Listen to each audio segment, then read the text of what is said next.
Ever wonder why a single car chase scene could make an entire generation fall in love with Ford? Or why collectors today will pay six figures for a Highland Green Fastback that originally cost less than $3,000? The 1968 Ford Mustang GT Fastback wasn't just another muscle car from Detroit's golden age. It was the car that taught America what cool looked like, forever changing how we think about performance, style, and cinematic automotive poetry. But what you probably don't know is that this iconic machine was hiding secrets that would shock even the most dedicated Mustang enthusiasts. From the factory modification that Ford tried to cover up to the Hollywood stunt that nearly killed Steve McQueen, we're about to reveal 15 incredible facts about the 68 GT Fastback that'll make you see this legendary pony car in a whole new light. If you're into classic American muscle, hit that subscribe button because we're just getting started. The Highland Green Conspiracy. Everyone knows about the famous Highland Green Mustang from Bullitt, but here's what Ford doesn't want you to know. Highland Green wasn't actually available to the public in 1968. That's right. The most famous Mustang color of all time was essentially a factory mistake that became legendary by accident. Here's what really happened. Ford's paint supplier, DuPont, was experimenting with a new metallic formula intended for the 1969 model year. A batch of this experimental paint was accidentally delivered to the Dearborn assembly plant in early 1968. Rather than waste it, Ford decided to use it on a small run of cars destined for promotional purposes. Only 394 Mustangs were ever painted in true Highland Green during the 1968 model year. When Warner Brothers needed cars for Bullitt, they specifically requested the greenest, most photogenic Mustang Ford had available. The Highland Green cars were perfect, but there was a problem. The paint formula was so experimental that it would fade dramatically under studio lights. Ford's solution was to create a special non-fading version just for the movie cars, using a completely different chemical base. This means the Bullitt Mustangs weren't even painted in real Highland Green. They were painted in what Ford internally called stage green, a formulation that exists nowhere in their official color charts. Today, when restoration shops try to match Highland Green, they're usually matching the movie version, not the original production color. The irony is that true Highland Green Mustangs are actually rarer than the Bullitt cars themselves.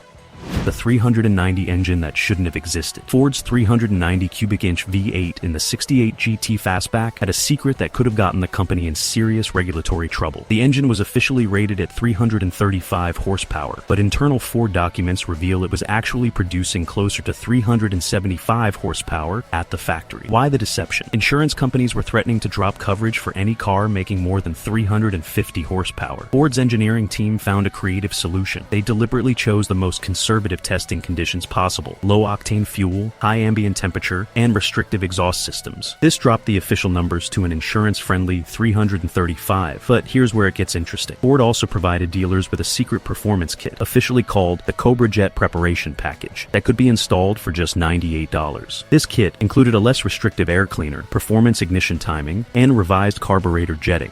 With these simple modifications, the 390 would easily exceed 400 horsepower. The kit came with explicit instructions that it was for off-road use only, protecting Ford from liability. Dealers in California were specifically banned from offering the kit due to emissions regulations, but many did it anyway. Today, finding a 68 GT with the original Cobra Jet kit intact is like discovering automotive gold. These modifications were so effective that many owners never realized they were driving what was essentially a factory hot rod. The side scoop deception that fooled everyone. Those aggressive-looking side scoops on the 68 GT Fastback, they're completely fake. Well, mostly fake. Ford's marketing department promoted them as functional air induction scoops that fed cool air directly to the engine. In reality, they're just decorative pieces of plastic with no internal ducting whatsoever. But here's the twist that even most Ford historians don't know. The tooling for functional scoops was actually completed and tested. Ford engineers had developed a system that would channel air through the scoops, down through the inner fender, and into a special cold air intake box. The system worked brilliantly, adding about 15 horsepower at highway speeds. So why didn't it make production? Legal liability. Ford's lawyers discovered that functional scoops could potentially channel water into the engine during heavy rain or car washes. Rather than risk warranty claims for hydro-locked engines, they decided to make them purely decorative. However, the engineering was so complete that converting them to functional is surprisingly easy. The inner fenders have pre-marked locations where the ducting would mount, and the intake manifold has unused vacuum ports, specifically intended for the scoop system. Hot rodders discovered this in the early 70s, and started creating functional scoops using Ford's own abandoned engineering. Today, the modification is so common that many people assume all GT scoops were functional from the factory.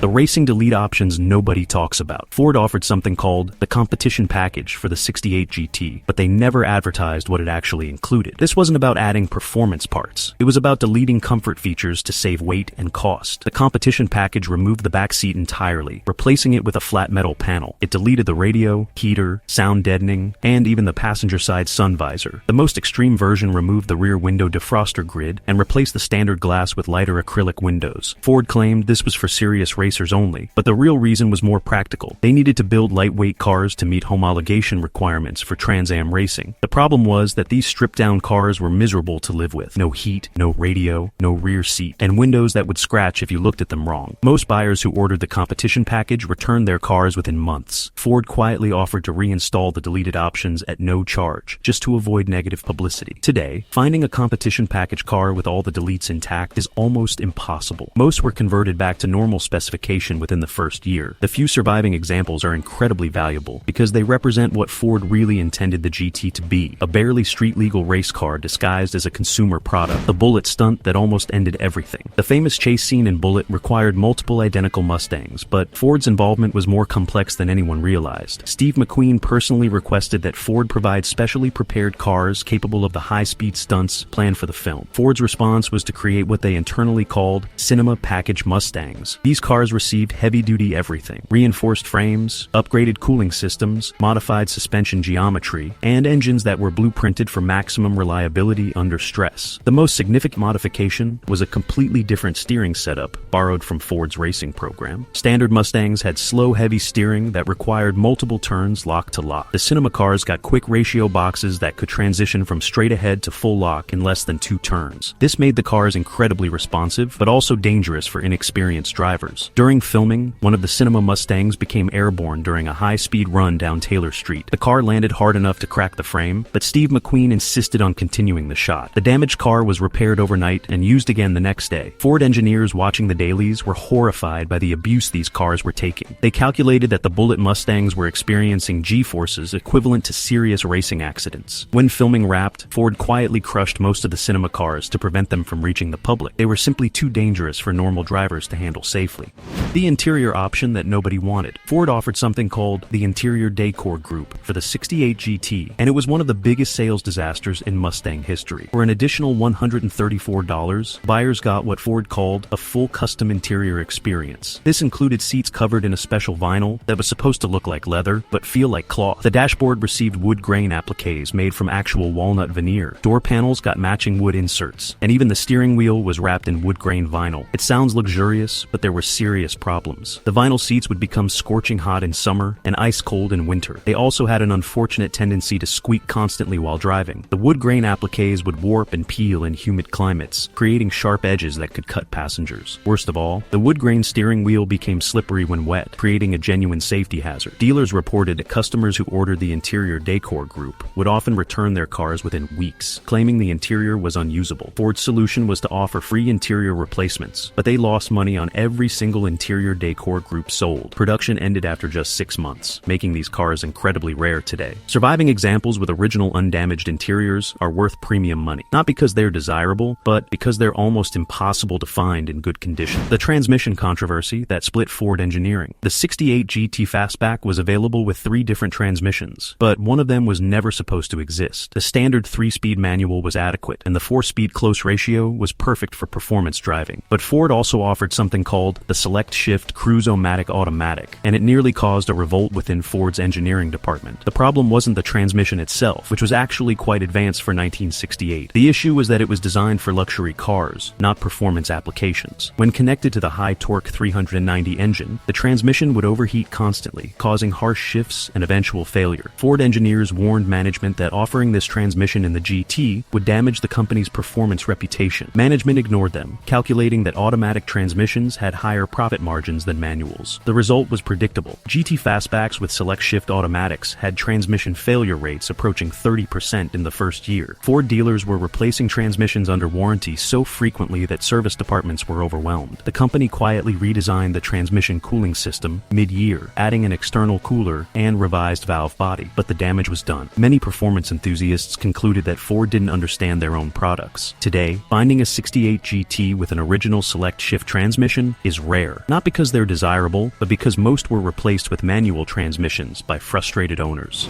The factory racing program Ford denied existed. Ford officially had no factory racing support for the '68 Mustang GT, but internal documents tell a different story. A special division called Ford Advanced Vehicles was secretly providing modified cars to selected racing teams. These weren't just regular GTs with racing modifications. They were purpose-built competition machines using GT serial numbers to maintain the appearance of production car racing. The Advanced Vehicles GT Fastbacks received aluminum cylinder heads, forged pistons, racing camshafts, and completely revised suspension geometry. The bodies were acid-dipped to remove weight, then reinforced with strategic steel bracing. Even the glass was replaced with thinner racing specification windows. Most significantly, these cars used a special engine that was loosely based on the 390, but shared virtually no components with the production version. Ford called it the 390 Competition Special, but it displaced closer to 410 cubic inches and produced well over 450 horsepower. The cars were painted in standard production colors and given normal VIN sequences to maintain the illusion that they were customer cars. When the racing program ended in 1970, Ford ordered all Advanced Vehicles cars destroyed to eliminate evidence of factory racing support. However, at least 3 cars survived and ended up in private collections. These cars are among the most valuable Mustangs ever built, worth well over $1 million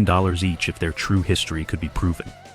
The paint defect that became a feature. Early '68 GT Fastbacks had a significant paint problem that Ford turned into a marketing advantage. The issue was with Acapulco blue, one of the most popular colors. The metallic pigment would separate from the base coat, creating a distinctive two-tone effect, where the car appeared blue in some light and silver in others. Instead of issuing a recall, Ford's marketing department decided to rebrand it as Color Shift Metallic, claiming it was an advanced paint technology that provided multiple appearance options. The revised marketing emphasized how the paint would change colors throughout the day as lighting conditions changed. Customers loved the idea, and Color Shift became one of the most requested paint options for the remainder of the model year. The problem was that Ford couldn't consistently reproduce the defect that created the effect. Some Color Shift cars would actually shift colors as advertised, while others looked like regular blue paint. This created confusion and warranty claims from customers who expected their cars to change colors but received normal paint instead. Ford quietly abandoned Color Shift Metallic for 1969, but the original defective Acapulco blue cars became highly sought after. Today, collectors specifically seek out early '68 GTs with the original paint separation, which creates a genuinely unique appearance that cannot be replicated with modern paint technology.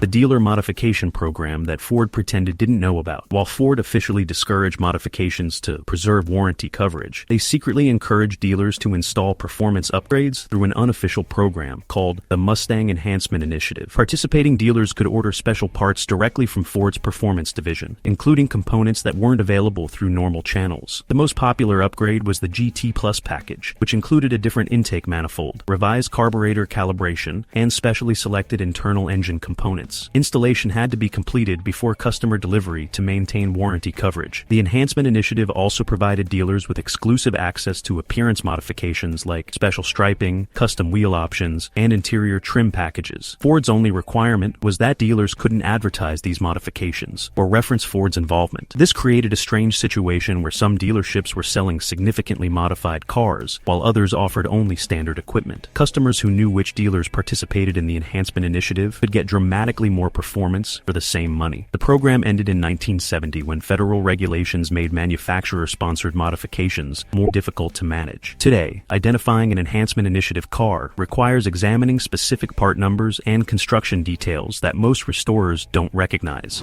The assembly line worker signatures that made cars priceless. Workers at Ford's Dearborn assembly plant began a tradition of signing their work on special cars like the GT Fastback. These signatures were hidden in locations where they would never be visible during normal use, but could be discovered during restoration. The practice started when workers realized that they were building something historically significant and wanted to be remembered as part of the process. Signatures appear in dozens of locations throughout '68 GT Fastbacks, inside door panels, under the dashboard, inside the trunk, and even inside the engine bay where they would be covered by components. Some workers included dates, others added personal messages or jokes. A few even drew small pictures or symbols. The signatures were technically against Ford's quality control policies, but supervisors looked the other way because worker morale was high and quality was excellent. Today, finding worker signatures during restoration is considered extremely lucky. These signatures connect current owners with the craftsmen who built their cars over 50 years ago. Some signatures have been traced back to specific workers, creating fascinating stories about the people who assembled these legendary machines. Cars with multiple signatures are especially valuable because they represent the teamwork required to build each Mustang. The tradition continued through 1969, but stopped in 1970 when new management implemented stricter quality control policies.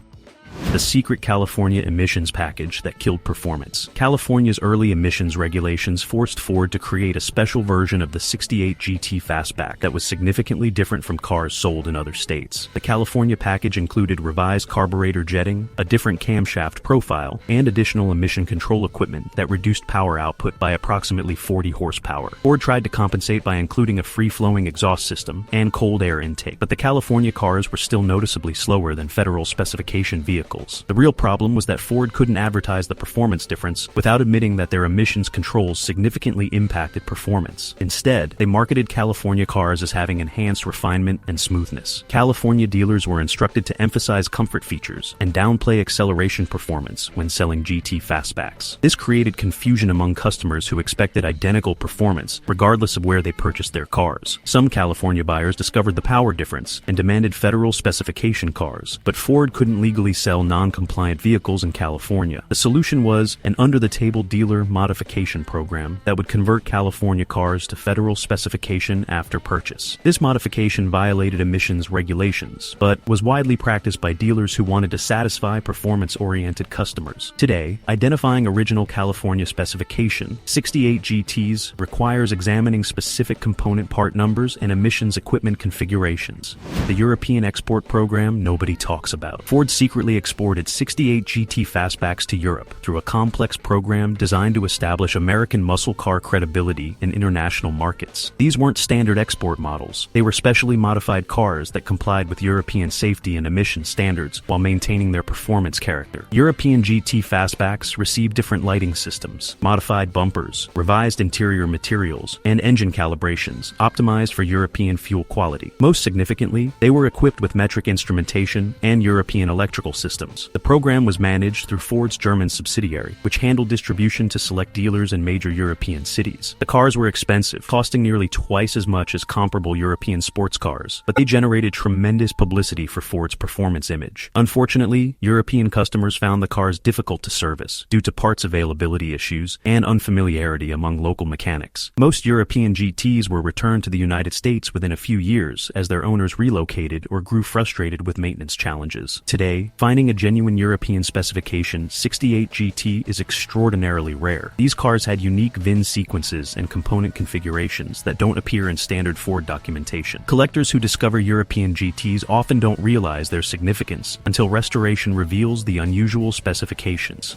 The insurance industry conspiracy that changed everything. By late 1968, insurance companies had identified the GT Fastback as one of their highest risk vehicles for both theft and accidents. Rather than simply raising premiums, major insurers secretly collaborated to make these cars essentially uninsurable for drivers under 25 years old. The strategy was to offer quotes so high that young buyers would be forced to choose different vehicles. Ford discovered this conspiracy through their dealer network, who reported losing sales to customers who couldn't obtain affordable insurance coverage. Ford's response was to create a special insurance program through their finance division, offering reasonable rates to qualified buyers. However, this program was only available to customers who purchased their cars through Ford Credit, effectively forcing buyers into Ford's financing program, whether they needed it or not. The insurance conspiracy had lasting effects on muscle car development throughout the industry. Manufacturers realized that building high-performance cars was pointless if customers couldn't afford to insure them. This led directly to the development of less powerful, insurance-friendly models that dominated the early 1970s. The 68 GT Fastback was essentially the last Mustang built without insurance considerations influencing its design. Cars purchased through Ford's special insurance program can be identified by specific documentation that accompanied the original sale. And there's our deep dive into the incredible secrets behind the 1968 Ford Mustang GT Fastback. From Highland Green paint that wasn't really Highland Green to secret racing programs Ford denied existed. This legendary muscle car was hiding more mysteries than a government conspiracy. What amazes me most is how these revelations don't diminish the GT Fastback's reputation. They actually make it more fascinating. Here was a car company struggling with regulations, competing with European manufacturers, dealing with insurance industry pressure and somehow still managing to create an automotive icon that defined American performance for generations. Which of these secrets surprised you the most? Have you ever encountered any of these rare variants or special modifications? Drop your thoughts in the comments below. And if you've got your own 68 GT Fastback stories, I'd love to hear them. Don't forget to hit that subscribe button and ring the notification bell, because next week we're diving into another automotive legend with secrets that will absolutely blow your mind. Until then, keep those classics running, and remember that the best cars always have the most interesting stories to tell.